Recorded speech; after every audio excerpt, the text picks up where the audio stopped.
Welcome back to TimeOut with the Sports Doctor podcast, where life, sports, and medicine intersect. We're very glad that you continue to support this podcast. You can get the information on any platform where podcasts are played, as well as getting the video content on YouTube. But if you want to just get one place to find all the content, go to my website at DrDerrick.com, and you will find everything on that website. So without further ado, let's get into this episode. All right, so welcome to another episode of Time Out with the Sports Doctor podcast, and we have a very special guest for you today, Miss Emily Perrin, who is a social worker by trade. However, she does a lot of specialty work with athletes, and that's really what we're going to talk about as a mental health therapist and also for mindfulness training. She is the CEO of Perrin Wellness and Performance. Welcome to the podcast. Thank you so much. I'm so honored and excited to be here. On this Independence Day, Yeah. giving up your holiday evening. Thank you very much for your time. Absolutely. It's my pleasure. And, it's we're in between cookouts and there's no fireworks yet. So we're all good. Happy to be here. As long as we're off this before the sun sets, we're good, right? Yeah. Yes, absolutely. All right. So tell us about, I like to hear about your story. What brought you into the mental health space? And then also, I know that you're a former athlete yourself. So was it something that you saw along the way or something that you might have dealt with that brought you into this mental health space?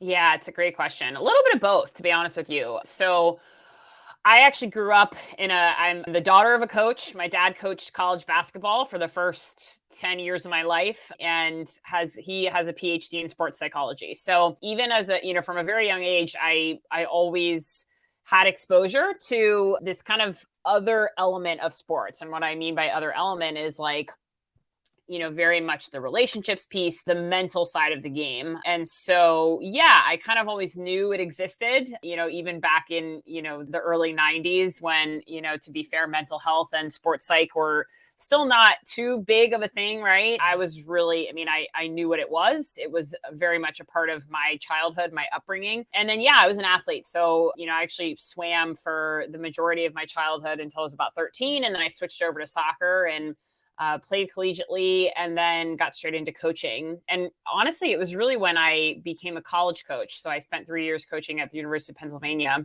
And that's really kind of where, I first was like, wow, I was a young coach. I was in, my early 20s and I was just kind of looking at our athletes, my student athletes. And it was very apparent to me that we weren't helping them out. We weren't supplying them with the resources they needed. So little of what I was doing as a college coach was actually coaching. It was really talking to these girls, helping them with, their day-to-day stuff. And that's really when I was like, wow, I think I know I want to be working with athletes, but I actually don't think it's through coaching. I think it's something else. And then twofold, I have, and I'm very open and honest about my own journey with mental health. I've dealt with pretty much chronic anxiety and panic attacks for the majority of my life. And they were, although I played soccer at a pretty high level, it really impacted me. And so, I kind of found, once I left college coaching, I found mindfulness training, meditation, breathwork, yoga, all of the above. And it was a really, really big piece of my own healing journey. And that's kind of when I really had that light bulb moment and was like, wow, if I had just had some of this stuff, some of these tools, these practices as an athlete, even as a coach, to be able to teach my athletes, I think I would have had a really different experience. And so that's when I knew that's what I wanted to bring back to the world, to the community, and haven't looked back since.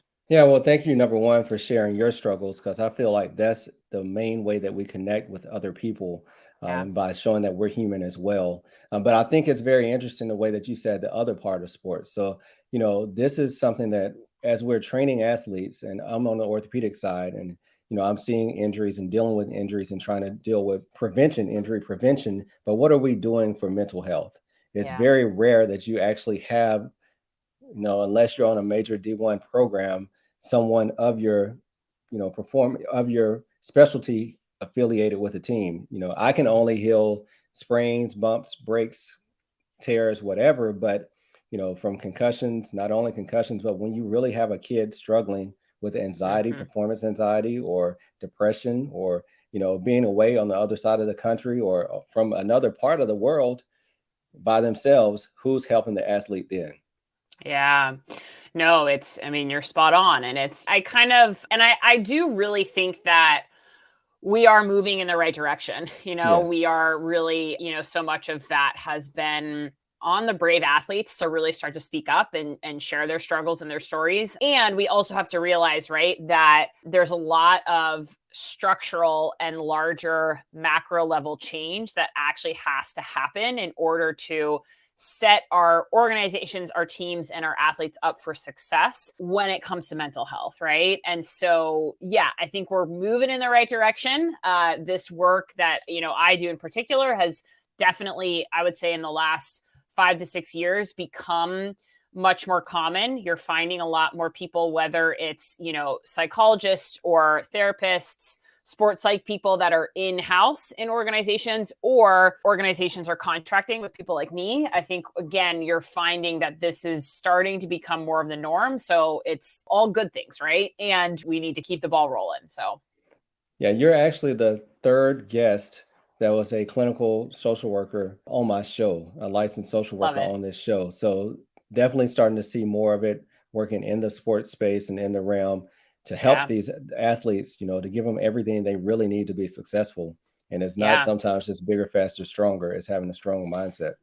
absolutely. Yeah, absolutely. It's so important.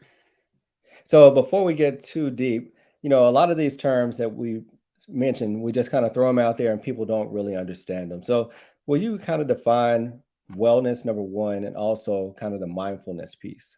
Yeah. So let's start with, we'll start with wellness. I think Okay. that's, and I'll kind of define it how I see it, right? So wellness, and I'll try to actually kind of define it within the context of being an athlete, since that's kind of what we're talking about.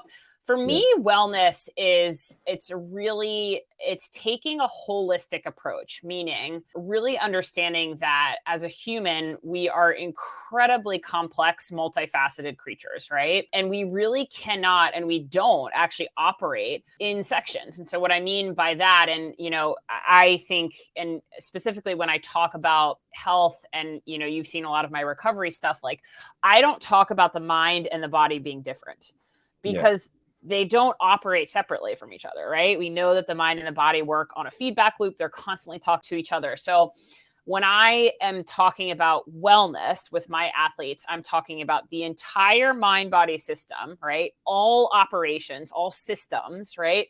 Working together and helping an athlete really understand that they're working together, and then really making choices and acting, so behaviors that really align with setting themselves up to be well as a whole, if that makes sense. And Yeah. so, why mindfulness is kind of the foundation of a lot of the work that I do is because I think mindfulness is a fantastic skill that allows an athlete to really gain awareness and insight into their total wellness journey, right? It's not just about performance. And I really like, I don't have any traditional sports psychology training, and I don't really want it. And the reason for that is because I really think that wellness as a whole starts first, right? If an athlete is not well, both mind and body, all of the systems working together, then they're going to have a really hard time performing at their optimal place, right? So we start with wellness very holistically, and mindfulness is a really big piece of that. It allows the athlete to really understand what wellness is for me, because what wellness is for me is not going to be what wellness is for you, right?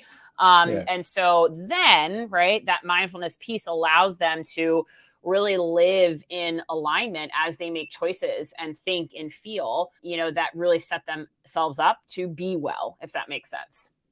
So when do athletes typically come to you? Is it usually an athlete that says, "Hey, I'm struggling, I need help," or is it a coach who's typically reaching out to you to say, "We need you to intervene with this person or athlete"?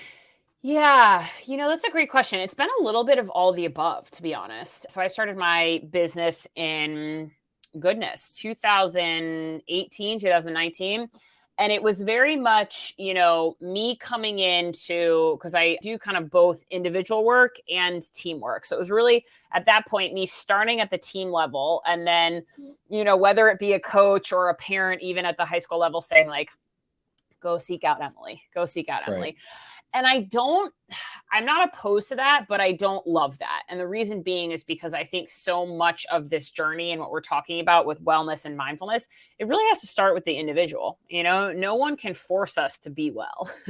That really has to come from us. And so, I would say over the last 2 to 3 years, it's really shifted. And I find that more often than not, athletes themselves or even coaches, my work is not just for athletes, it's for coaches as well. They're starting to really move the needle and say, hey, I need help, or hey, and I'm a huge, I think it's a message that we need to start talking about in sport, particularly more, is that we don't have to be unwell to seek out help. Right. Don't wait until the lights are going off. Yeah. Totally. Right. You can just be, you can be, doing really well. All things are well, and still want to learn and grow and gain insight about yourself and gain more tools and skills. And that's really honestly where we can help athletes make a lot of progress, and so that when things aren't going well, right, they have the foundation already laid to be able to handle that stuff. So yeah, it's a little, back to your initial question, it's a little bit of both. A little bit of athletes starting to really reach out, and also a combination of sometimes coach or parent stepping in. And which sports do you work with the most? Goodness, right now lacrosse, I would say. Because you're in the Baltimore area? I am, yes. Okay. I always laugh. I'm like, I don't know how I got into lacrosse because I never played it. So much of this work, as I'm sure you know, is it's who you know, it's who you're connected to. But I have really pretty much worked with almost every sport: volleyball, baseball, soccer, field hockey, basketball. Really football as well. Yeah, really almost every sport. But right now I probably do the most in lacrosse. Great. Yeah, I know that my wife is from the Baltimore area, so I know lacrosse is really big in that region. It's a very regional sport, so it Yes. makes sense that that's a lot of the athletes in that area that you're working with. Yes, it is. It is Baltimore is a lacrosse hub. That is for sure. Yeah. So it's fun to be around. There's a lot going on here. So I noticed that you incorporate yoga a lot with your recovery as well as the mindfulness. Will you speak to that? Yeah, absolutely. I love the question because I think this is such a, we're living in 2023 where, mainstream society can definitely take over and kind of twist the meaning on what yoga is in particular, right? I think we have a very, from Instagram and highlight videos and TikTok, right? We have this view of yoga being these really flexible, standing on your head, doing splits, and sometimes they're doing it to Jay-Z, right? Which there's nothing wrong with that, right? There's absolutely nothing wrong with that. I have definitely been known to take 100-degree hot vinyasa class where, there's rap blasting. But I think if we whittle it down and we actually just look at what the meaning of the word yoga is, it's just the union of the mind and the body, right? And so yoga is actually a mindfulness practice. It's a mindfulness movement practice. And so I really use it as a way to actually train your mindfulness muscle in real time. And I think the reason athletes really resonate with it and love it so much is because there's a quick translation to sport, right? Being able to really tap into that present moment mindset, right? While we are being asked to do things with our body is very in line with what we do, what athletes are doing when they're competing. Now, the piece of this where we actually know a lot of real-time learning can take place is if we slow it down. And so a lot of the yoga that I'm doing is, athletes are barely getting up off the ground. They're moving really slow. They're really playing around with the breath and how breath allows them to connect with their body in a different way. And that this can be actually quite a challenging practice for athletes, right? Absolutely. Because so many of us, right? And let's just look at our society, right? We're so go, go, go, go, go, go, go, right? Don't slow down, keep going, faster is better, more is better, right? And so to do the opposite of that, I find is actually very challenging for athletes. And it can be an amazing opportunity to really tap into and help them understand in real time their self-talk. their emotions, how they're actually relating to their experience. And so I think it is such a beautiful practice for athletes. And so that is very much how I use it. Twofold, right?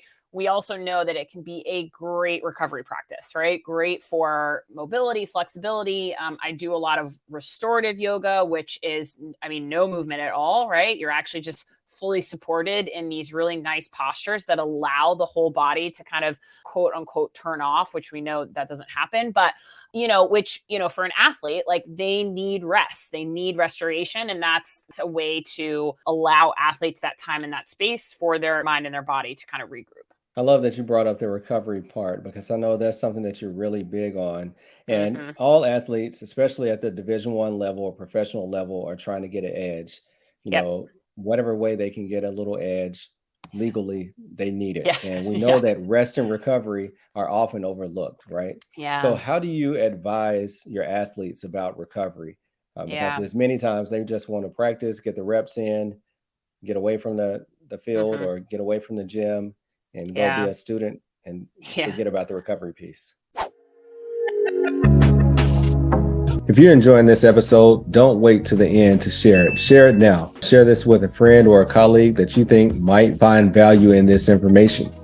And then also make sure that you click and leave us a 5-star review and give us feedback because we really value your feedback and your input. Now back to the episode.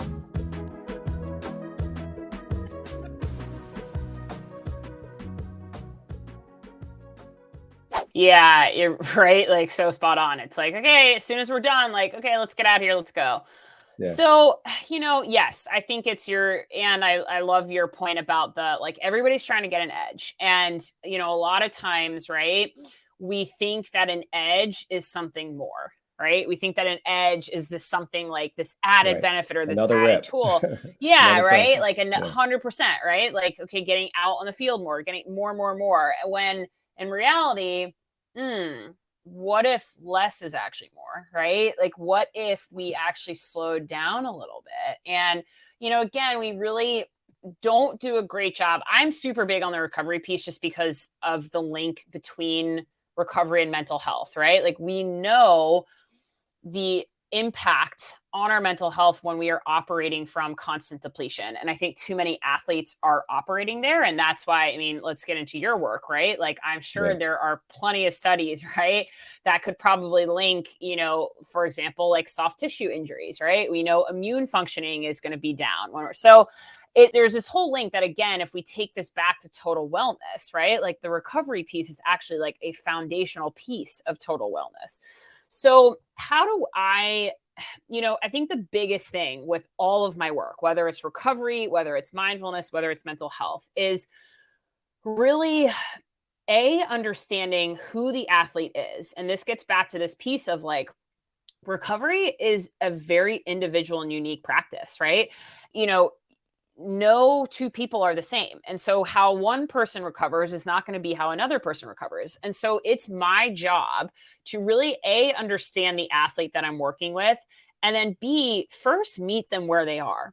So a lot of times if an athlete is really hesitant about recovery, or they're unsure, or they're like, oh, I just don't have the time for it, there's resistance. So what's that resistance about? Like, start the conversation there. And I think for athletes who are listening, or parents who are listening, or coaches, is like, yeah, start with the resistance. What is that resistance, right? Is it really a time issue? Because if it's a time issue, then, well, cool. Now let's have a conversation about how do we actually take less time to recover, right? So we make your recovery more efficient, but it's less amount of time every single day, right? Because we actually know that it's more beneficial, especially when we're looking at the nervous system. It's more beneficial to do a little bit consistently as opposed to like taking one full day off a week. Do you know what I'm saying? Mm-hmm. And so if that's the battle, so if we start with where the resistance is, then, right, we can go in and try to meet them where they are. So for example, like, one of the things that, like, I think across the board, pretty much every single athlete that I work with loves is a practice that's called legs up. So it's literally just throwing your legs up the wall on a chair. And here's how I might meet an athlete where they are if they're like, I don't have 10 minutes for that. I'm like, okay, take your phone with you, go do your scrolling. Go do your scrolling on TikTok while your legs are up, because we know, right? Let's look at your screen time every week. We know that you're scrolling. We know that you're on social media. So you know what? Kill two birds with one stone. I'm not taking anything away, right? I'm adding this practice while you get to do what you already want to do, right? And so now we're adding that recovery in. Now, ideally, right, do I want the athlete to work to a place where they don't have to take their phone with them and they can actually have a reset for both brain and body? Yeah, but they're not there yet. So, and a lot of times what I find is that if you start with where they are and what they can manage, they will work themselves into. And I had an athlete text me this the other day and say, oh my gosh, I'm now meditating for 15 minutes while I have my legs up. Meditating, right? I'm like, great. I never asked you to do that, but I love that. Like, so again, like start with where the resistance is, meet the athlete where they are, and slowly and this is why I love, like, I think options are really important when it comes to recovery. There are going to be certain things, and I'm sure like in the work that you do, right? Like when an athlete is returning from, let's say, like an ACL injury, right? Like there's a protocol and there's a very structured, like, milestones as you keep going. With recovery, there's not always that. So like give the athlete options and let them have some choice over it, right? Because if you let them choose, then I find more often than not that it's like, oh, well, then I get to actually be in control. I get to pick something I like, and I'm actually going to do it, So I would say I gave you a couple different things, but I would say those kind of general premises are where I start when I'm working with an athlete. And I love the way that the correlation, I always feel that athletes and professionals, whether it's a lawyer, physician, we're all the same, right? Yep. And we're all pressed for time. We're all trying to squeeze too much into a day. And we always feel that we don't have time for it. Yep. But that's leading to physician burnout, it's leading to injuries in athletes, it's leading to depression, suicide, and a lot of high achievers. So we can all, take something from what you just said about, the legs up, or just the time away to meditate and yoga or different things like that. So we can all be at our peak performance when it's time to perform. Because when the mind is never shut off and it's always being stimulated, especially now, you're walking around, the phone's buzzing, the watch is buzzing, you're always in a state where your mind is stimulated. It's hard to rest. And then you try to go to sleep right after you put your phone down or right after you finish, something, and it's hard to do sometimes. Yeah. Oh my gosh. Thank you so much for highlighting that, because I think it's so true. Like, it is true you're right. It's true for almost every profession. It's true for parents, right? It's true for, it's funny because actually quite a bit of the outreach that I get on social media is from moms, is from young moms, right? That are like, hey, I'm not an athlete, but like this message is so applicable, right? So I love that. And I think I even find like, I utilize a lot of this stuff and kind of the rules, or I shouldn't say rules, but the concepts of my athletes for myself. And, I think it is really, really important, especially as we look at what we're facing in 2023, which is 100% right. Like mental health through the roof, burnout rates through the roof, right? I mean, it's just, we could all use a little bit more of it. Yeah. Well, this is a great introduction, but tell people how they can, I know you have several ebooks, how they can learn more about what the work that you're doing and Yeah. mindfulness and recovery. Yeah. So yes, I have two ebooks. The first one I put out a year ago, maybe over a year ago, which is just a foundational, like, hey, beginner's guide to mindfulness. Kind of where do you start, right? Mindfulness has become such a buzzword. Again, as we're looking at kind of 2023 and social media, and it can lose a lot of its really traditional meaning. So I have that kind of beginner's guide, and then I just put out a recovery guide for athletes. But again, I really want to premise like it's I have to call it something, right? And again, the audience that I primarily work with is athletes, but I think anyone could use it. So I have a website, Perrin Wellness and Performance, and then you can find the link to download those through really any social media outlet that I'm on. YouTube, Twitter, Instagram. Perfect. And then for an athlete that wants to work with you, is that also how they will contact you? Absolutely. Yeah, you can contact me through. So my website, I have a contact form, and then pretty much, I also take DMs, people reaching out. So absolutely, there's multiple ways to find me. Well, for all those watching on YouTube, there we go. Hopefully I spelled it right. Perrin Wellness Performance. There you go. Yep, that's it. Perfect. So that's the website. We'll include it in the show notes as well. Very important work that you're doing. I appreciate the work that you're doing. I work with athletes daily, and many times, I'm trying to help them in this space, which I'm not qualified for, but I know many times they just don't have access to the care that you provide. Yeah.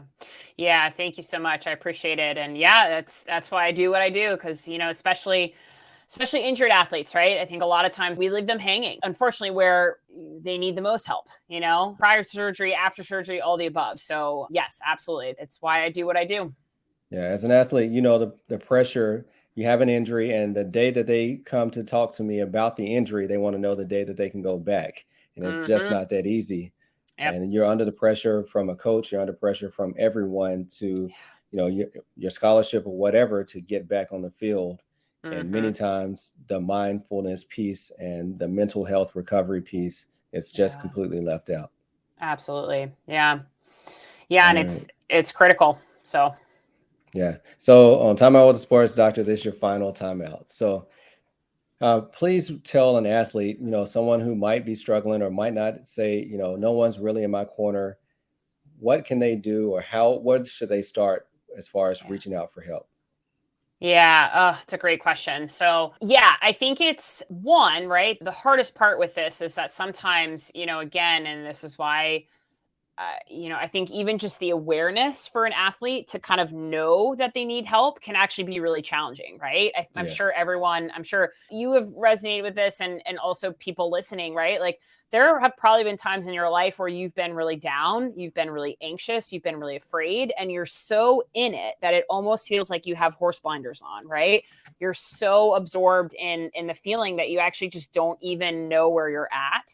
And so part of this is like, we've got to have this awareness, right? We've got to have the awareness that we're struggling and we need help, and it's okay to need help, right? The first thing I always start with every, especially injured athlete, is just like kind of the normalization and the validation of the injured athlete experience. It's awful. It does not matter if it's an ankle sprain or if it's, you tear everything in your knee. It is hard. It is incredibly hard. It's hard physically. It's hard mentally. And so starting with that. And then I really encourage all of my athletes to think about something called an SOS list, right? So what is SOS? SOS is, save our ship. It's that kind of like emergency signal. And so an SOS list is a list of, it can be as small as 2 people. It can be as big as like 6. This is a inner circle list, right? This is not, everybody and their neighbor, right? This is like, okay, who could I right now pick up the phone and call? And they're not going to ask any questions. They are going to be by my side in whatever way I need, right? This is very much like, okay, 2 a.m. rolls around and you need something, who are you going to reach out to? An SOS list is a great place and something for everyone to think about having. Honestly, like I have one. I've encouraged all my family members to have one, because we never know what life is going to throw at us, right? Yeah. We need to really think about who these people are. And then we've got to take it a step farther, and we've actually got to communicate that to those people. And that's really important, because the reason being is, right, a lot of times, and again, people may resonate with this, like there's been plenty of times in my life where I've been in some really challenging mental health places, and I know that these people are there, but they don't actually know that I'm struggling, right? And that's because mental health is not always something we can see. And so we need to remember that the line of communication goes both ways, right? And this is a phrase that comes from my mom. I love her, and I love this phrase. She's like, I can't hear your head rattle, right? We cannot hear what other people are thinking, right? And so again, this line of communication goes both ways. And so if you actually let someone know that they are on your SOS list proactively, man, sometimes that can be the difference maker, right? Because then that person has a little bit of the accountability and can say, hey, I'm just checking in right now. How you doing? Right? And sometimes that can be enough to open a conversation. So one, thinking about that SOS list, who are those people? And then letting them know, right? Like, hey, you're on my SOS list. This is what an SOS list is, right? And so, what might that look like, right? That in itself is a great conversation to have with people, right? Because then, I think it's just as important, right, to have people that will support you, but then also know how you want to be supported. We Correct. don't all like to be supported in the same way. And so letting the people in your life know how you like to be supported can be really beneficial. So I would say start there. Okay. So, and then, reaching out to people like me. And it doesn't have to be me, it can be people in your area, in your city, right? Whether it's a mental health professional or a coach or a mentor, right? Or a sports psychologist, right? There's so many helping professionals that can be really beneficial. And so, yeah, starting there. Perfect. That is such valuable information. The SOS list, get it today if you don't have it. Make sure that that Hmm. is in place because you never know when you will need to activate it. Yeah. Emily, thank you for your time. Thank you for the Yeah. work that you're doing. If Thank there's you. anything I can do to enhance the message that you're spreading, just let me know. Likewise. Well, thank you so much. It's been an honor to be on your podcast. Absolutely. Thank you very much. Thank you for continuing to support this podcast. If you enjoyed this episode, then please leave a 5-star review. And if you haven't done so, subscribe so you continue to get the updated episode. Until later, peace. Hey, TimeOut with the SportsDr. Keep our head right in the game. We ain't never stopping. You are now tuned in. Trust you don't want to miss. This is where life, sports, and medicine